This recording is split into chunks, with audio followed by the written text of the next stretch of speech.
दोस्तों आज ऐसा स्टॉक के ऊपर एक बात करेंगे, एक बैंकिंग स्टॉक के ऊपर जो कि इन्वेस्टर्स को सरप्राइज तो नहीं किया है, शॉक कर दिया है। करेक्ट। 2,000 रुपये में कभी ट्रेड होता था, लेकिन अभी 500 के नीचे भी आ चुका था, फिर अभी 500 रुपये के आसपास में ट्रेड कर रहा है। तो उसके ऊपर हम लोग डिटेल में बात करेंगे, उसका क्या प्रॉब्लम हुआ था ऑलरेडी आप लोग को पता है, अभी क्या सिचुएशन है, अभी क्या मतलब आगे उसका फेज आने वाला है, कौन सा चीज़ में हम लोग को फोकस करना चाहिए। आखिर तक वीडियो को जरूर देखिएगा सो दैट आपका जो भी इन्वेस्टमेंट डिसीजन है वो सही से बैठ सके। नमस्कार दोस्तों, मार्केट डिलाइट में आपका स्वागत है। तो हम लोग आज बात करेंगे इंडस इंड बैंक लिमिटेड के बारे में। तो इंडस इंड बैंक में कांड क्या हुआ, सबसे पहले मैं बता देता हूँ। उसका जो लोन का अमाउंट है वो खाली शो किया गया, जो दिखता है वो बिकता है, जो सामने आया हम लोग का वही चीज़ हम लोग को दिखा और हम लोग उसमें रिएक्ट किए। ठीक है। तो अभी जो काम करेंगे, अभी जो हम लोग एनालिसिस करेंगे, उसमें हम लोग रेस्पॉन्ड करेंगे। राइट। तो कैसे रेस्पॉन्ड करना है वो आपको अभी देखना है। जैसे कि यहाँ पे मार्केट कैपिटलाइजेशन 35,000 करोड़ का कंपनी है, मतलब लार्ज कैप कंपनी है, लार्ज कैप बैंक है, इसमें आप लोग देख सकते हो। और यहाँ पे आरओसी जो है 7.62 है, बहुत ही कम है आज पर द बैंक। अगर उसका पीयर्स कंपैरिजन आप करोगे तो यहाँ पे 8 का आसपास का, लास्ट 5 साल का हिसाब से 8 का आसपास का आपको दिख जाएगा इंडसइंड बैंक का, जो कि यहाँ पे हाईएस्ट दिख रहा है। करेक्ट। आज पर द कंपनी देखा जाए तो ये बहुत कम है, बट आज पर द बैंक देखा जाए, प्राइवेट बैंक देखा जाए तो ये अच्छा खासा इसमें आपको दिखेगा कि इसका आरओसी बहुत अच्छा खासा है। करेक्ट। ये इसका कंपनी का जो बैंक का जो भी मैनेजमेंट है उसका पैसा को अच्छे से यूटिलाइज कर पा रहा है, और इसी के आरओसी के अंदर में सबसे हाईएस्ट आपको यहाँ पे दिख जाएगा, उसके बाद आपको कोटक महिंद्रा बैंक का दिख जाएगा। करेक्ट। उसके बाद यहाँ पे हम लोग चलते हैं डेट पे। डेट तो हम लोग को इसमें देख के कोई फ़ायदा है नहीं, बिकॉज बैंक का डेट ही असेट है, तो बैंक का डेट कभी देखा नहीं जाता है, फंडामेंटल एनालिसिस में हम लोग का आता नहीं है। तो डेट टू इक्विटी रेशियो भी उसमें कोई काम का है नहीं हम लोग का। प्लेस परसेंटेज यहाँ पे 26.33% है, जैसे कि आप लोग को दिख रहा है। अगर इन्वेस्टर्स में जाएंगे हम लोग को पता चल जाएगा किसके पास कितना परसेंटेज है। तो एफआईआई के पास लगभग 53% है। राइट। 53% मतलब मोर देन 50% आपका एफआईआई के पास है। उसके बाद डीआईए के पास आपको दिख जाएगा कि 15.50% है। करेक्ट। और पब्लिक के पास, हम लोग के पास डीआईए से भी ज़्यादा स्टेक होल्डर हम ही लोग हैं। करेक्ट। तो अच्छी बात है, बुरी बात है, आगे पता चल जाएगा। करेक्ट। और यहाँ पे फ्री कैश फ्लो अगर देखा जाए तो माइनस में दिखेगा आपको, और 5 साल का भी दिखा जाए तो माइनस में दिखेगा आपको। उसके पीछे रीजन क्या है, क्योंकि बैंक जब लोन देता है उसके पास जो पैसा आता है वो आपको आज ईएमआई आता है। ठीक है ना। तो ईएमआई के हिसाब से पैसा आने से क्या होगा ना, जैसे कि फ्लो हो गया मतलब आउटफ्लो हो गया 1 करोड़, लेकिन आ रहा है उसका ईएमआई के हिसाब से आपका 15,000 20,000 इस टाइप का आ रहा है। लॉन्ग टर्म ईएमआई का मैं बात कर रहा हूँ।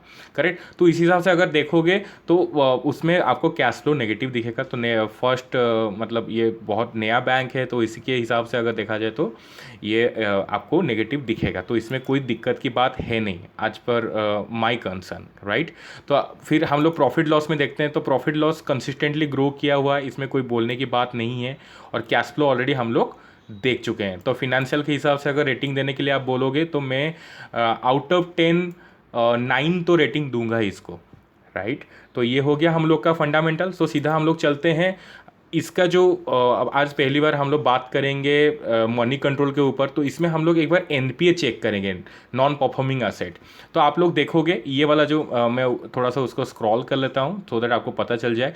ये जो पहला वाला जो कॉलम होगा वो मार्च 2020 का कॉलम होगा, उसके बाद मार्च 2019 का कॉलम होगा।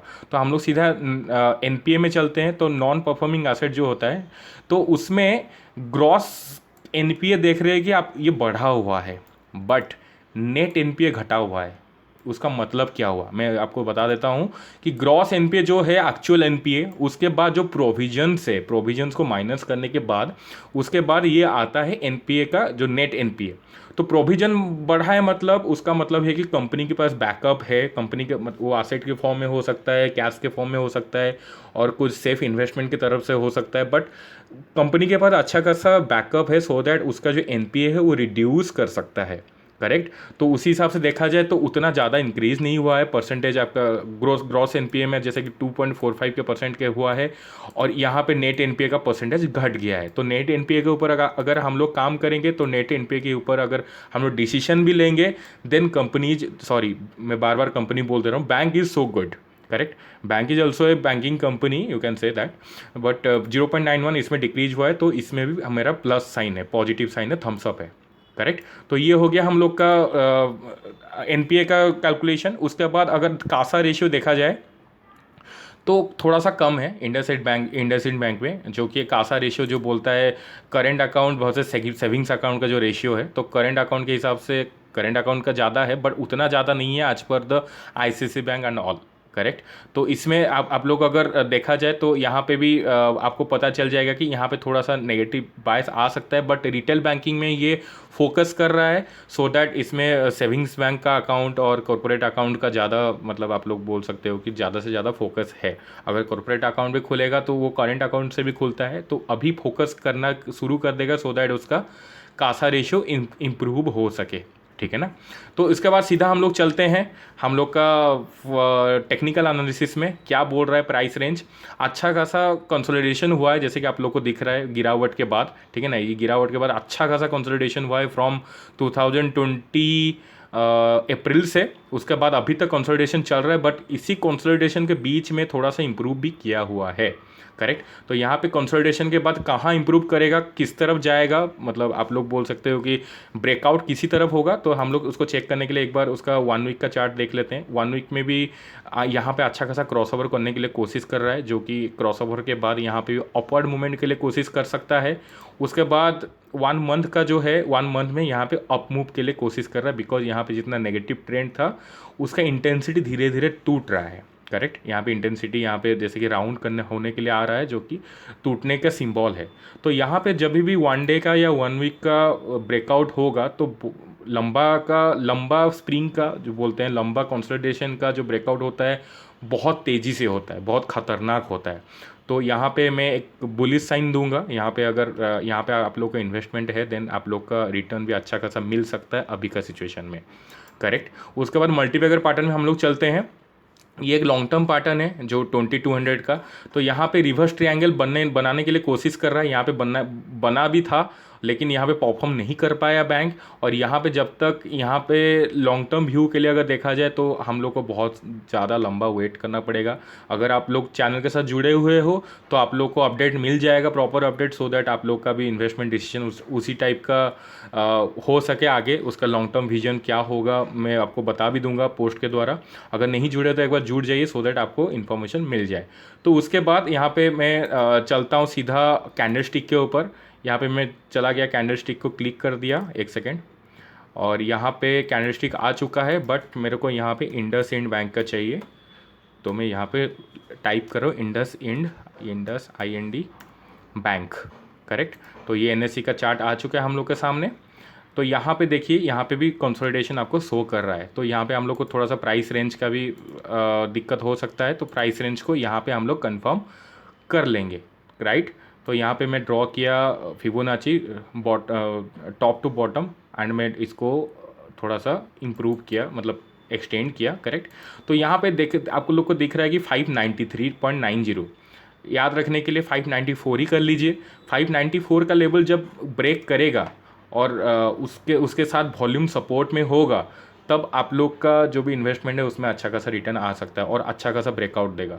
जैसे कि हम लोग का बहुत टाइम का जो भी, जैसे पहले बात कर चुके हैं हम लोग कि लंबा टाइम का जो कंसोलिडेशन होता है उसका ब्रेकआउट भी उसी हिसाब से तेज़ी से होता है। करेक्ट। तो इसमें हम लोग का रिस्क एंड रिवार्ड रेशियो बहुत अच्छा आप लोग को दिख जाएगा। उसके बाद हम लोग सीधा चलते हैं आपका डाइवर्जेंस पे, देखेंगे डाइवर्जेंस कुछ बना है कि नहीं।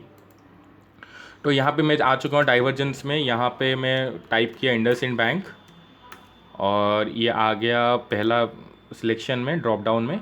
तो यहाँ पे जैसे कि आप लोग को दिखेगा छोटा सा एक डाइवर्जेंस बना हुआ है, जो कि ऑलरेडी रेस्पॉन्ड कर भी चुका है। यहाँ पे बना है हायर हाई, मैं रिवर्स उसमें प्लॉट कर रहा हूँ। उसका रीजन आपको पता है क्योंकि एक्यूरेसी ज़्यादा से ज़्यादा बढ़ता है। और यहाँ पे वॉल्यूम में मैं ड्रॉ कर रहा हूँ लोअर हाई। राइट।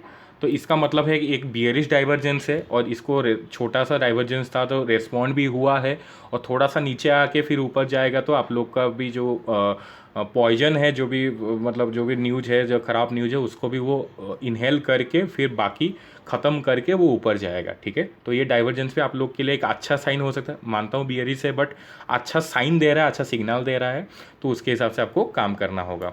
उसके बाद हम लोग निफ्टी के साथ एक बार कोरिलेशन देख लेते हैं, क्या बोल रहा है निफ्टी के साथ। अगर कोरिलेशन देखा जाए, सेम मैं यहाँ पे टाइप करूँगा इंडसइंड बैंक, इसका कोड मेरे को एक्चुअली याद नहीं है, INBK। तो यहाँ पे अगर देखा जाए तो निफ्टी के साथ कोरिलेशन पहले उतना नहीं, 0.5 के आसपास था, मतलब बराबर है। ठीक है ना, उतना ज़्यादा नहीं है, उतना कम नहीं है। तो निफ्टी के साथ जो आपका व्यू है, उसी हिसाब से आपको उतना ज़्यादा रिएक्ट नहीं करना है। करेक्ट। तो इसको मैं समराइज कर दूं, financial is good, sorry financial is bad and fundamental is good. ठीक है ना। और यहाँ पे देखा जाए तो NPA डिक्रीज हुआ है, नेट NPA के बात में कर रहा हूँ। कासा रेशियो इंप्रूव करने का ज़रूरत है। करेक्ट। और यहाँ पे हम लोग जैसे कि 5813 में हम लोग को बुलिश सिग्नल मिल रहा है, और बाकी सब में भी बुलिश सिग्नल मिल रहा है, but in some condition. Correct. तो यहाँ पे हम लोग को प्राइस रेंज भी हम लोग को देखने के लिए मिल गया 594, तो उसको हिसाब से आप लोग को काम करना होगा। राइट। सो आज के लिए वीडियो इतना ही। आशा करता हूँ कि आपको समझ में आया होगा इंडसइंड बैंक का एनालिसिस। कोई भी डाउट हो, किसी भी टाइम डाउट हो, आप एक बार कमेंट सेक्शन में पूछ लो, सो दैट आपका मैं डाउट अच्छे से क्लियर कर सकूं। तो आज के लिए इतना ही। आपका अपना फैमिली का और अपना पोर्टफोलियो का सबका ख्याल रखिए। धन्यवाद।